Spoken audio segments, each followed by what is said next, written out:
Olá, amigos do Notícias Agrícolas, no ar mais um boletim olhando para o mercado do boi. Quando a gente olha para o preço no mercado interno, por exemplo, a gente vê uma queda bastante drástica, principalmente quando a gente compara o indicador CPEA. De um dia para outro, uma queda muito importante. O indicador caiu de 283 para 271, foi a indicação de ontem, e a gente quer entender como é que essa movimentação deve acontecer no mercado interno agora ao longo desse mês de dezembro.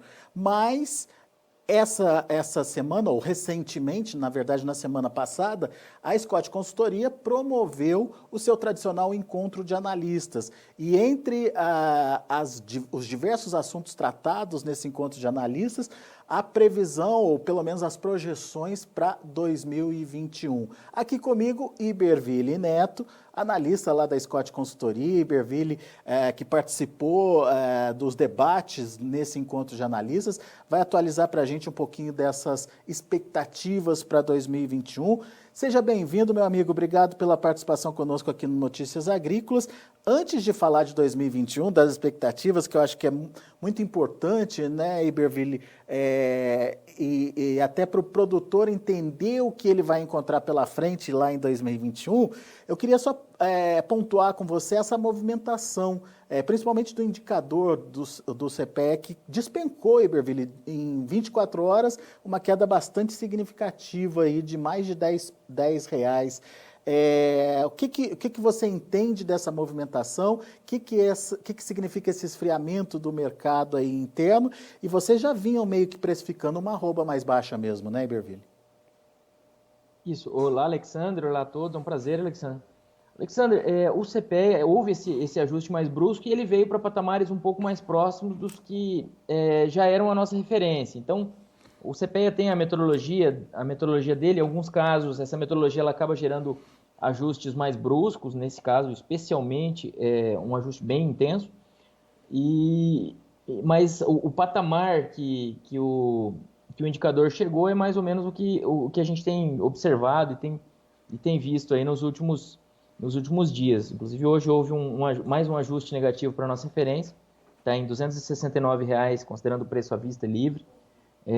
Os frigoríficos têm testado o mercado, não há um excesso de oferta, mas a oferta tem sido suficiente para o nível de abates atual. Os frigoríficos estão pulando dias de abate em algumas ocasiões, estão abatendo um pouco menos. E isso permite que eles testem o mercado. Isso tudo começou com as margens que vinham bem apertadas no mercado doméstico, e aí aqueles testes há uns 15 dias iniciaram esse movimento que acabou fazendo aparecer um pouco mais de oferta, sem excesso, mas o suficiente para que as cotações mudassem de tendência. Só para a gente entender, não... essa referência de 269 que você citou aí, é a referência de São Paulo com negócios ativos nesse patamar? Sim, sim. Tem, né? Os frigoríficos, inclusive, ofertam valores, em alguns casos, menores, R$ 1 ou R$ 2 abaixo disso. Mas existem negócios, o volume de negócios, de maneira geral, ele está pequeno. O mercado está travado, mas negócios abaixo das referências dos dias anteriores têm ocorrido. Agora, 270, 269, enfim, é muito diferente daquele teste nos R$ 300 que a gente chegou a ver há algum tempo atrás, né, Iberville? Foi um recuo até rápido, né? Se a gente imagina que há 2, 3 semanas atrás a gente estava falando de boi acima de 290 ainda. O que aconteceu? Você explicou que foi aquele movimento iniciado aí pelos frigoríficos, mas na prática, no dia a dia, sobrou mais carne? Sobrou mais boi? O que aconteceu? Alexandre, chegou um pouco mais de boi ao mercado, as margens da indústria no mercado doméstico elas estavam ali próximas de zero em algumas situações e isso fez com que os frigoríficos perdessem um pouco a necessidade, o interesse de abater, pensando em mercado doméstico, frigoríficos que não têm acesso ao mercado externo e etc. Então isso realmente fez com que eles limitassem as valorizações e isso fez surgir um pouco mais de gado. Consequentemente, mudou um pouco o cenário aí para o boi gordo e agora a gente já está naquele período no qual o ritmo de negócio já vai diminuindo. A primeira quinzena de dezembro ainda é de alguma movimentação, Lembrando que dezembro é o mês de melhor consumo no mercado doméstico, mas os frigoríficos que já vinham com dificuldade de escoamento da carne no mercado doméstico, eles também já vêm com essa produção aí e sem querer se estocar muito, sem querer apostar demais no mercado doméstico. Então, o nível de abates atual ele tem sido suficiente aí para o que a gente tem de demanda. Você E diria aí que as os exportações. frigoríficos já estão preparados para essa eventual demanda de final de ano, então, Iberville? Já estão prontos para atender essa demanda? Não, os abates dos próximos dias eles ainda serão importantes para isso. A gente geralmente considera que essa demanda, ela o gado para essa demanda ele é negociado agora no início de dezembro para os abates ocorrerem aí até meados de dezembro e daí em diante é o resto da cadeia, a carne fluindo pelo resto da cadeia. Mas a expectativa é de que as negociações com o gado elas já diminuam o ritmo, até porque, considerando alguns dias de escala, a gente já está falando da segunda semana de dezembro, mesmo que as escalas não estejam alongadas e nem confortáveis e nem em níveis de abate elevados. Mas isso é um equilíbrio entre oferta curta e frigoríficos sem grande avidez para a produção de carne para o mercado doméstico. Qual escala que vocês estão trabalhando, a escala média que vocês estão trabalhando aí na Scott? Tem frigoríficos com 3 para 4 dias, mas tem muitos frigoríficos abatendo menos, pulando dias de abate, então é uma referência que está um pouco subjetiva atualmente. Muito bem. Mas pela sua perspectiva, Iberville, aumento da arroba está mais difícil de acontecer? Alexandre, eu acho que para o curto prazo a gente vai ter um cenário ainda pressionado, ainda de testes, com o mercado entrando naquele ritmo de praticamente suspensão de negócios a partir da segunda quinzena de dezembro ali, diminuindo bem o ritmo. E o começo de janeiro normalmente é de um ritmo mais calmo de negócios também. O frigorífico ainda com aquele estoque de final de ano e ainda com a produção de final de ano, alguma coisa que ficou para trás, e os pecuaristas ainda fora das vendas. Então, isso é o que muitas vezes acaba segurando as pontas em janeiro, porque janeiro, do que diz respeito ao escoamento final, é um mês lento, né? Isso é mercado interno e mercado externo, Iberville. Da mesma forma, deve trabalhar nessa redução de ritmo?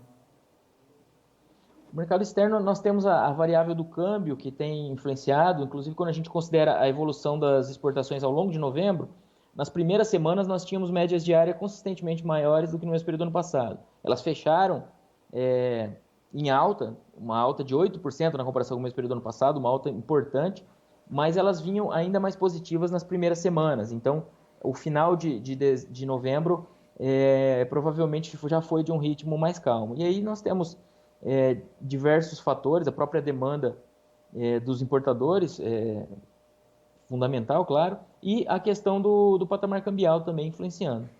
O dólar cedendo. Dólar deixa a carne brasileira menos competitiva.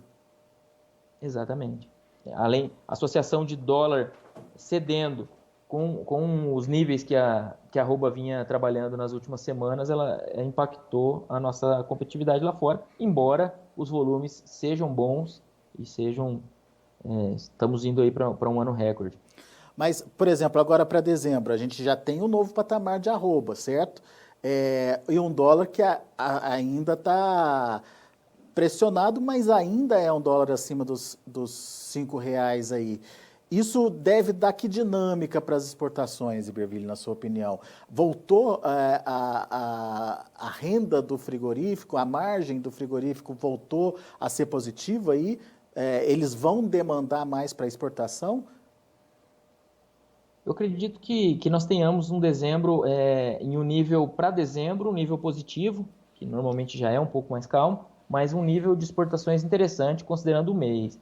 E aí nós temos a conjuntura internacional, nós temos a moeda chinesa se valorizando frente à moeda americana, isso já gera migração das importações chinesas de carne suína um pouco para os Estados Unidos, isso já diminuiu os preços também da carne suína no mercado doméstico aqui no Brasil, porque as exportações, embora boas, já diminuíram um pouco o ritmo de aumento.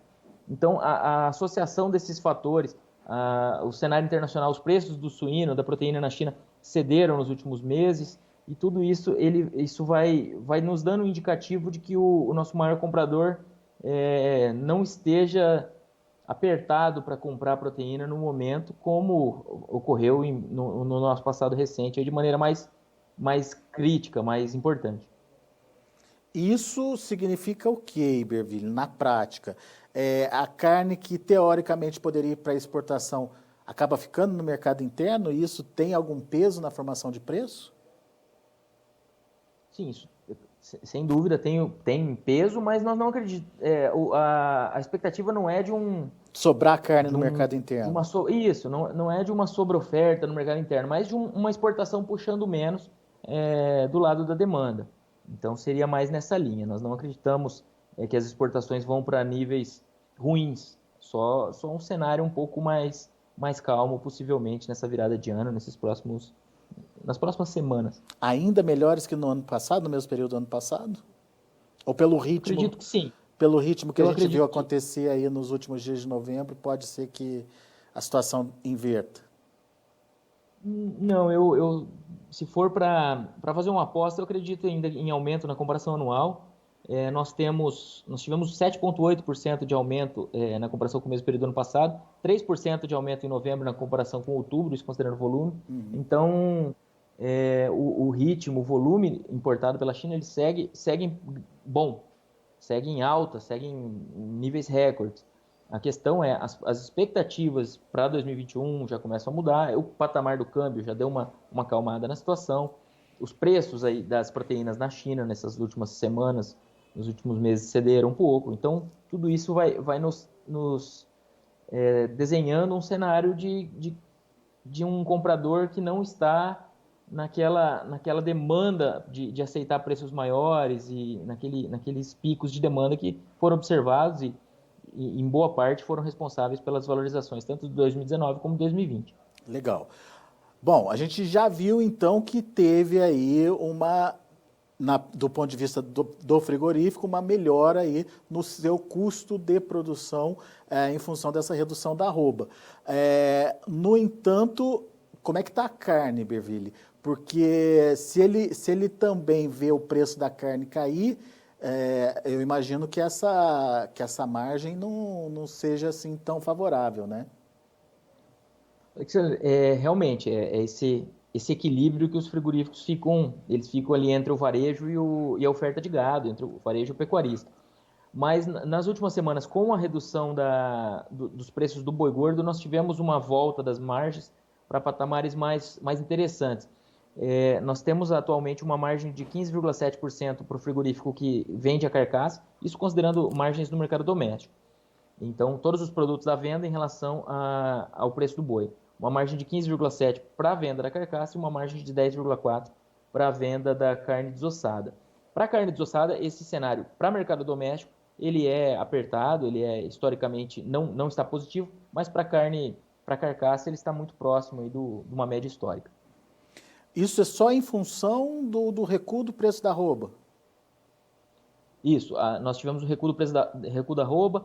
Para o mercado de carne sem osso, nós tivemos ainda um ajuste positivo na última semana, mas pequeno, e no mercado de carcaças, ele já tem cedido um pouco, mas como a margem já vinha um pouco melhor, ele segue num cenário mais positivo frente à média histórica. Para o frigorífico. Mas para o curto prazo, isso. Para o curto prazo, é possível que nós tenhamos ajustes negativos aí para a carcaça também. Então, eu vou perguntar agora como consumidor, Iberville. Vai chegar para mim, para nós consumidores, esse ajuste que vem sendo feito aí? O ajuste negativo? Alexandre, normalmente os picos de preços no atacado e no varejo, eles ocorrem entre novembro e dezembro. Então, como o varejo vai ter uma melhoria de escoamento, embora uma melhoria em relação às últimas semanas, aos últimos meses, mas em um patamar sentindo, claro, a situação de desemprego, etc. Nós temos menos carne disponível no mercado doméstico e isso tem permitido esses níveis de preços atuais. Não é que o poder de compra e a avidez do consumidor esteja tão grande quanto os preços podem nos deixar pensar. Então, mas eu acredito que o varejo não deva diminuir preços, não. Inclusive, na última semana, a média de valorização em São Paulo foi de 3%, uma média, uma valorização forte, considerando os preços aí, considerando o que normalmente nós observamos para o varejo. E como houve valorizações fortes ao longo dos elos anteriores, nos últimos meses, o varejo tem para alguns cortes, ele tem algumas margens a repor aí, ou a tentar segurar. Se ele conseguir observar preços menores de matéria-prima em um período de escoamento melhor na ponta final, muito provavelmente ele vai optar por tentar manter as margens ou recuperar um pouco de margem. Agora é a hora do varejo recuperar as margens, né? O varejo, se eu não me engano, Iberville, foi o setor que mais ajustou as suas margens, né? Que mais diminuiu as suas margens em relação às vendas, não é isso? Quando a gente considera, aí tomando 2 indicadores de inflação, já pensando até na economia um pouco mais, de maneira mais ampla, mas a gente tem o GPDI em 12 meses, ele está próximo de 20%, enquanto a gente tem o IPCA mais na casa de 3%, 4%. O que é o GPDI? É um índice de inflação que considera mais preços no atacado. E o IPCA são mais preços no varejo. Então, se o GPDI está subindo mais, mostra que esses preços no mercado atacadista estão subindo em níveis bem superiores aos que o consumidor tem encontrado. E isso é um indicativo de que o varejo, de maneira geral, ele tem sentido uma demanda mais lenta e isso tem apertado as margens do varejo, na carne bovina também e nos diversos elos. Aí. Legal. Diversos elos não, diversos setores. Iberville, então esse é o retrato desse restinho de ano. Vamos falar de 2021, que afinal de contas foi a principal discussão, né, no encontro de analistas, né, todo mundo querendo saber como vai ser 2021. Vamos começar com a oferta. Qual a expectativa de vocês? Já é um final de virada de ciclo? Ainda não? Vamos ter um controle maior da oferta, uma restrição maior da oferta? Como é que deve se comportar a oferta de animais para 2021, Iberville? Alexandre, nossa expectativa é de um acréscimo de oferta. Nós não esperamos uma oferta boa, uma oferta abundante a ponto de gerar pressão de baixa por si só. Nós acreditamos em um acréscimo porque 2020 foi um ano de uma redução muito, muito forte da disponibilidade de gado, retenção de fêmeas, devido ao cenário atrativo para a cria e etc. Então, nós acreditamos em um aumento da disponibilidade de gado, mas não um aumento que por si só vai gerar variação de baixa. E ao longo da safra, período no qual normalmente nós temos uma venda maior aí de vacas e novilhas, devido a essa sazonalidade reprodutiva, nós devemos ainda sentir os efeitos de uma retenção de fêmeas.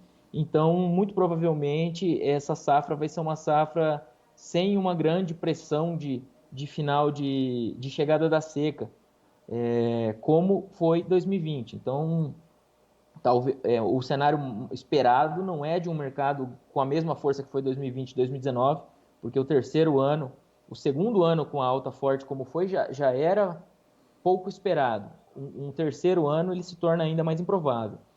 Ainda mais quando a gente coloca na equação um nível de importações da China mais equilibrado, devido à recuperação ali da capacidade de produção de proteínas deles. Então, mas em linhas gerais, eu acredito que a gente deva ter uma safra firme e sem um volume muito grande de gado na desova de final de safra. Quer dizer, as fêmeas vão fazer falta aí e elas ainda vão estar retidas para, enfim, como estratégia do próprio produtor, próprio pecuarista, para manter aí o nível do rebanho, certo? Isso. Nosso cenário base de análise é esse. Tá. E só a oferta. Isso é uma oferta para safra. É muito longe criar alguma expectativa para a oferta do segundo semestre do confinamento? Eu pergunto porque isso daí já entra na conta o custo, né, para o produtor, que daí é o custo de alimentação, o custo dos insumos, enfim, como é que vão estar esses custos em 2021 e qual será o apetite do confinador para aumentar ou diminuir, enfim, a sua oferta? Alexandre, eu acredito que a nossa expectativa para 2021 é de custos em patamares elevados, e aí pensando em energéticos, que o milho acaba definindo praticamente o setor, os proteicos também. Reposição, nós não acreditamos em uma queda importante. Deve ser um ano de preços ainda justos do lado da reposição, que é o principal custo do confinamento. Mas Então, você eu acha acredito que grande... Desculpa, Iberville, mas você acha que ainda acompanha o preço da arroba? Por exemplo, a gente viu a arroba caindo agora. A tendência é que os preços da reposição acompanhem essa queda da arroba do boi? Nós percebemos um recuo na última semana, considerando o boi magro em São Paulo, se não me engano, o ajuste foi de 5% negativo, um ajuste importante. A correlação do boi magro ela é a maior dentre as categorias de reposição, justamente pelo intervalo de um boi magro para um boi gordo. A distância é muito menos tempo do que o de um bezerro para um boi gordo. Então, ele é muito mais suscetível às oscilações de preços do boi gordo. Para o ano que vem, nós acreditamos em um nível de relação de troca ainda apertado, possivelmente já melhor, possivelmente não tão apertado como foi esse ano, mas em linhas gerais não é um ano no qual a reposição deve ser um grande estímulo ao confinamento. É um ano que ainda o cenário geral de oferta, embora maior que 2020, nós não acreditamos que seja um cenário confortável. E aí, se a gente tem custos em alta, muito provavelmente estoque de passagem de milho, o câmbio em patamar ainda elevado, possibilidade de importação pela China, que aí a China não é uma importadora de milho, mas tem se falado a respeito dessa possibilidade. Eles são o segundo maior produtor de milho do mundo, só atrás dos Estados Unidos, mas eles consomem todo esse milho na produção gigantesca de proteína animal. Mas com essa recomposição de estoques, esse aumento do uso de insumos na China, é possível que eles venham a surpreender até na aquisição, e isso pode colaborar com o mercado do milho, valorizando, e aí o câmbio modulando tudo isso. Em resumo, nós não esperamos folga do lado dos custos, nem de reposição, nem de alimentação, então sobra para a receita, ou para a projeção de receita, gerar aí um cenário mais atrativo para o confinamento. E essa projeção de receita, ela é o mercado futuro, então vamos acompanhando o que o mercado futuro vai apontar no primeiro semestre do ano que vem, e eu acredito que provavelmente essa vai ser a variável de maior influência, ou pelo menos a variável que está mais incerta hoje, que é a expectativa do mercado para o segundo semestre do ano que vem. Tudo isso vai ser influenciado pelo ritmo de exportações para a China no começo do ano, pelo nível de demanda doméstica, agora passado o auxílio emergencial, que tudo indica que vai terminar em dezembro. Então, esse começo de 2020 e o ritmo desses preços do boi gordo, que acabam sendo sentidos e sendo refletidos no mercado futuro, eu acho que isso vai ser o grande definidor da oferta no segundo semestre do ano que vem. Legal. Vamos falar de demanda, então. As demandas, né? Demanda interna. A gente tem, como você já citou aí, o fim do auxílio emergencial, pelo menos o prometido, se nada mudar com essa segunda onda aí da Covid que está se desenhando, mas tem uma projeção, olhando o Boletim Focus, de uma retomada do crescimento da economia, um PIB crescendo entre 3% e 4% aí. O que vai ser mais forte, Iberville? Será que dá para já contar com uma demanda melhor em 2021 ou ainda é cedo para esperar isso? Alexander, eu acredito que 2021, em relação a 2020, a gente tem uma demanda maior, não só pelo crescimento projetado, mas pela própria... Aquele início, aquela chegada da pandemia ao Brasil, ela trouxe um efeito muito drástico, trouxe um período de paralisação muito, muito acentuado. E agora eu acredito que mesmo que essa segunda onda ela venha de maneira um pouco mais relevante, lembrando que nós estamos entrando no verão, e isso pelo menos é o que se espera, e o que tem sido dito muito por aí, é que vai ajudar no nível de contaminação, por ser uma doença com características respiratórias, etc. Não negando que a segunda onda tem vindo, e é o que tudo indica, vai aumentar o número de casos no futuro próximo, sim. Mas eu acredito que o jeito que a economia vai responder a essa segunda onda no que diz respeito a fechamento seja um pouco mais ponderado, um pouco mais equilibrado do que a primeira onda. E aqui eu não estou tentando dizer qual que é o certo, porque realmente até hoje ninguém sabe exatamente qual seria a conduta ideal para uma situação inédita como vivemos esse ano. Mas eu acredito que a segunda onda ela vai ser menos... É uma expectativa, né, Iberville? Pelo menos para a Isso. gente também, essa expectativa é muito presente, né? Tomara que não feche nada, né? Pelo menos que haja bom senso para que o mercado continue fluindo, enfim. E se isso acontecer, o que pode acontecer com a demanda? Nesse cenário base, que é nessa linha de raciocínio que a gente comentou aqui, nós acreditamos em uma demanda melhor que a de 2020, e uma demanda melhor, com uma oferta um pouco maior de gado e exportações em bom ritmo. Então, vai ser no frigir dos ovos, nós acreditamos em um mercado sustentado, firme aí, com potencial de valorização limitado pelas valorizações dos 2 últimos anos, pelo patamar de preços da carne bovina, que o consumidor não há poder de consumo para manutenção desse patamar de preço se a gente tiver um pouco mais de carne disponível. Mas porque aí a gente abre o leque da população que precisa ter uma renda nesse nível para pagar os preços atuais da carne. Mas, em linhas gerais, o cenário é de uma demanda, uma massa de demanda um pouco melhor no próximo ano, com uma oferta um pouco maior também. E aí as exportações, o Departamento de Agricultura dos Estados Unidos ele trabalha com uma expectativa de aumento das importações chinesas de carne bovina e já queda das importações chinesas de carne suína e de frango. Mas todas elas aí entre 3% e 6%, né, um patamar relativamente sutil. Lembrando que nós viemos de 2 anos de altas fortes para as importações dessas 3 proteínas. Então, uma queda ou um ajuste negativo de 3% a 6% para aves e suínos não é uma queda que vai deixar o volume importado pequeno, e para a carne bovina ainda espera-se um acréscimo.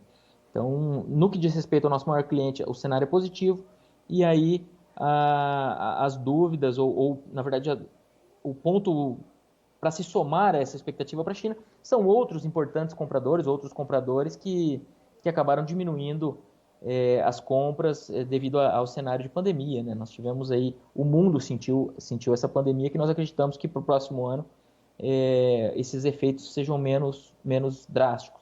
E lembrando que a gente está com quase meia dúzia de vacinas aí com níveis muito interessantes de proteção. Claro que aí tem a questão de liberação, a questão disso efetivamente chegar à população, mas qualquer surpresa positiva nesse ponto também tem potencial para um ajuste bem interessante aí das expectativas na direção de um cenário mais otimista do ponto de vista de renda, de escoamento, de preços mesmo. Pegando carona nessa sua consideração sobre a China, quando você fala de recuo para suíno e frango, mas continuidade do movimento de compra para bovino, para carne bovina, por que isso pode acontecer, na sua opinião, e qual ritmo, em que ritmo isso aconteceria? Nos ritmos que a gente viu acontecer agora em 2021, cada mês com altas expressivas em relação ao mesmo período do ano passado, ou diferente um pouco disso que a gente viu esse ano, Iberville? Alexander, no que diz respeito à expectativa para a carne bovina, ela é uma expectativa de patamares próximos dos atuais para um pouco melhores, pensando na China. E para as outras proteínas, essa expectativa de volumes já um pouco menores, ela se deve à recomposição do rebanho chinês, que nós já víamos há 4 ou 5 meses aí, segundo os dados oficiais, claro que com todas as cautelas necessárias, que o país não é um país muito transparente no que diz respeito a diversos setores, e produção é uma delas, mas a gente tem aí 4 ou 5 meses de registro de aumento, tanto no rebanho de matrizes, como no rebanho total de suínos. Isso é um fator positivo para a capacidade de produção de proteínas interna da China, lembrando que eles eram os maiores, eles são os maiores produtores de carne suína do mundo, produziam metade da carne suína até 2 anos atrás.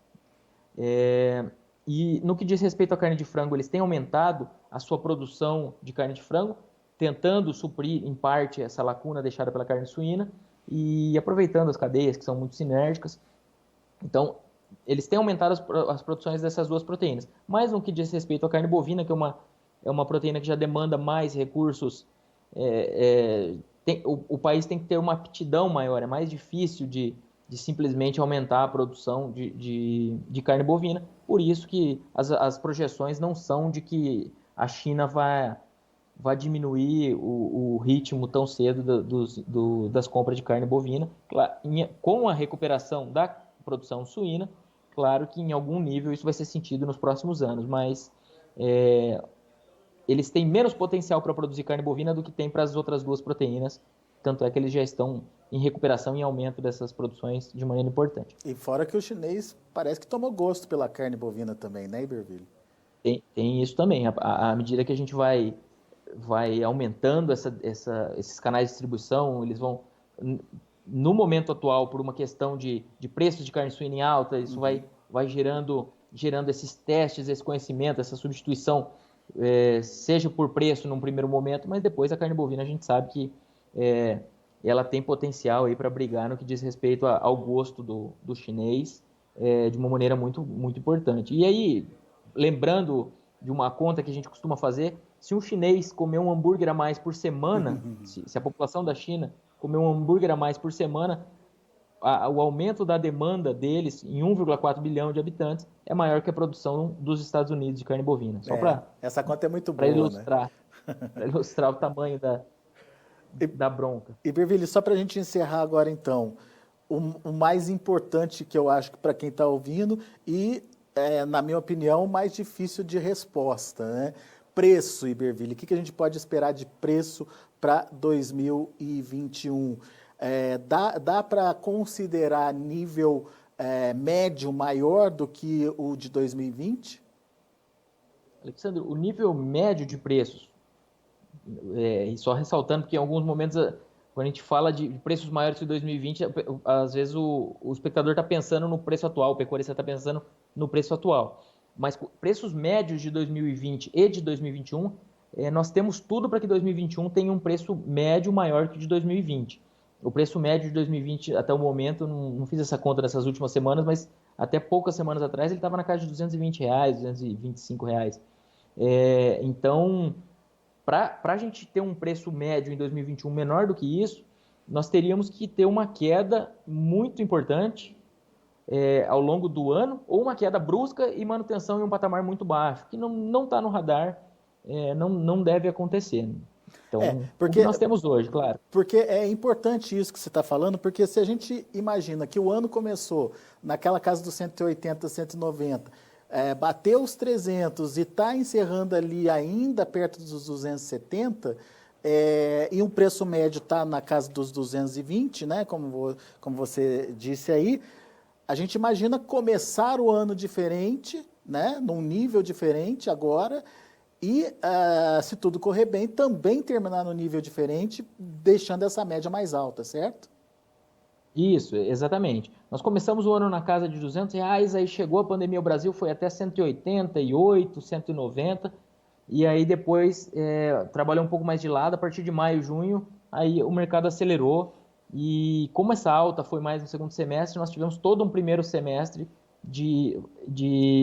como a alta foi mais no segundo semestre, nós tivemos todo o primeiro semestre de preços menores ali, que a hora que a gente joga na conta, eles pesam e ajudam a trazer a média para baixo. Em 2010, voltando um pouco aí no primeiro ano que o arroba passou de R$100, em 2010 nós tivemos uma alta muito forte, o mercado foi muito mais positivo do que 2011, por exemplo, mas em 2011, como o mercado já tinha atingido R$115 ali em novembro, depois terminou o ano mais perto dos R$100, 2011 já começou nesse patamar. Então a média de 2011 foi maior que de 2010. Voltando um pouco aí na história. O que justifica que pode ocorrer isso também, e justifica essa sua resposta de média acima de 2021 em relação a 2020.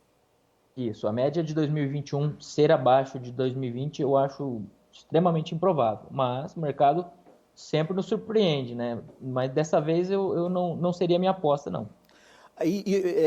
O fato de chegar lá no finalzinho do ano, perto de uma virada de ciclo, 2022 talvez seja a retomada para o ciclo de alta, pode baixar a média? Pode não se concretizar uma média tão elevada num primeiro momento? acima ainda de 2019, acima ainda de 2020, mas, enfim, um crescimento não tão expressivo quanto foi 2020? Pensando em 2022 já? Já, pensando, olhando o que pode acontecer com uma possível virada de ciclo lá em 2022.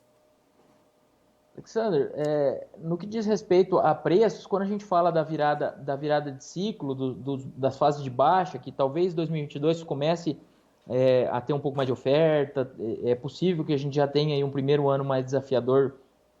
A gente sempre tem que considerar em relação à inflação. Quando a gente considera médias nominais, como a gente está fazendo a conta rápida aqui para 2020 e 2021, poucas vezes na história a média do ano seguinte foi abaixo nominalmente do ano anterior. Se não me engano, aí nos últimos 20 anos a gente deve ter observado isso 2 ou 3 vezes. Mas jogando a inflação, ou seja, já desconsiderando o efeito da inflação, é possível que 2022 já tenha um preço menor do que de 2021, acompanhando aí o nosso histórico, o ciclo pecuário e um possível aumento de oferta devido à retenção de fêmeas dos últimos anos, sim. Claro que aí tem a questão da demanda, se a economia brasileira ganhar Bombar, né? atração, tudo isso. Em 2010, por exemplo, nós tivemos uma alta aí da economia na ordem de 7%, depois da crise de 2008 e 2009. Então, a recuperação, muitas vezes, ela surpreende também. Muito bem. Mas, enfim, é um exercício de futurologia que a gente está fazendo aqui. Vamos esperar para ver como é que vai ser ao longo de 2021, antes de fazer criar qualquer perspectiva nesse sentido. Mas é importante lembrar que 2022 tende a marcar uma virada de ciclo de novo, certo? Sim, seria um cenário possível, sim. Claro, como a sua ponderação foi feita, eu só reforço ela humildemente, o que nós temos visto com o mercado de hoje, com as expectativas e etc. Ninguém acha que tem bola de cristal e por isso que o pecuarista tem que trabalhar da maneira mais eficiente possível, porque é ali que ele consegue a gordura para aguentar os solavancos dos sustos que de vez em quando a pecuária nos prega, no que diz respeito a preços ou mesmo outros problemas. Muito bem. Humildemente nada, a gente sabe que Iberville tem lá a sua base de informação, Scott Consultoria também, uma empresa muito atuante aí, enfim, está muito antenada em tudo que está acontecendo e informação é o que não falta lá para eles. Então, presta atenção no que o Iberville está falando aí, que é importante para você e principalmente para o planejamento de 2021, quem sabe até 2022 já. Meu caro Iberville, muito obrigado, viu, pela sua participação com a gente aqui no Notícias Agrícolas. Volte sempre, Iberville. Obrigado, Alexander. Um prazer. Um abraço a todos. Valeu, até a próxima. Tá aí, Iberville Neto, Scott Consultoria, fazendo uma análise detalhada aí para a gente do que pode acontecer no ano que vem em relação à oferta, em relação à demanda, em relação a preços do boi. O fato é que a gente pode ter uma oferta, sim, um pouco maior, mesmo assim, ainda sem a participação das fêmeas nas escalas de abate, portanto, sem um grande fôlego, sem um grande incremento aí na oferta de animais para abate em 2021. Da demanda, vai depender, obviamente, da economia brasileira, mas num cenário onde a economia brasileira se recupera, a demanda pode ser maior e isso pode ajudar também a melhorar os preços da carne e, consequentemente, os preços da arroba. Para a exportação, um ritmo mais ou menos parecido com o que a gente viu esse ano, sem grandes surpresas, sem grandes altas.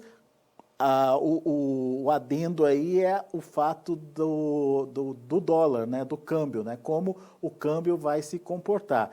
Se for mais alto, você tem uma carne mais competitiva e uma demanda mais ativa. Se recuar, daí a gente perde um pouquinho da competitividade, ainda assim tem uma necessidade internacional que deve demandar a nossa carne, sem dúvida nenhuma. E com relação a preços, pela média de 2020, a gente pode considerar que 2021 a gente já inicia num patamar mais elevado e, portanto, dá para imaginar aí uma média maior de preços para arroba também em 2021. Cuidado apenas com a virada do ciclo lá no finalzinho entre 2021 e 2022, onde tradicionalmente a percepção de uma maior oferta com uma virada de ciclo pode ter algum impacto na formação de preços. Bom, vamos rapidamente aos preços aqui na B3, Mercado Futuro, trabalhando de forma negativa. Dezembro, R$ 265,30, caindo 0,84%, caindo bem aí o dezembro, né? A gente via dezembro trabalhando na casa dos 270, há poucos dias atrás, já na casa dos 260 para menos. Janeiro, R$ 258,00, uma queda de 0,27%. Fevereiro, R$ 257,50, queda de 0,06%. E o maio, R$ 251,20, queda de 0,65%. E olha o tombo que o indicador CPEA levou de ontem, de ontem para o dia anterior, R$ 271,60, fechamento de ontem, uma queda de 4,28%. No dia anterior, esse número era um pouquinho acima, estava um pouquinho acima dos R$ 283,00 por arroba. Muito bem, são os números de hoje, a gente fica por aqui, agradeço a sua participação e audiência. Na sequência tem João Batista Olive com Tempo e Dinheiro, aqui no Notícias Agrícolas.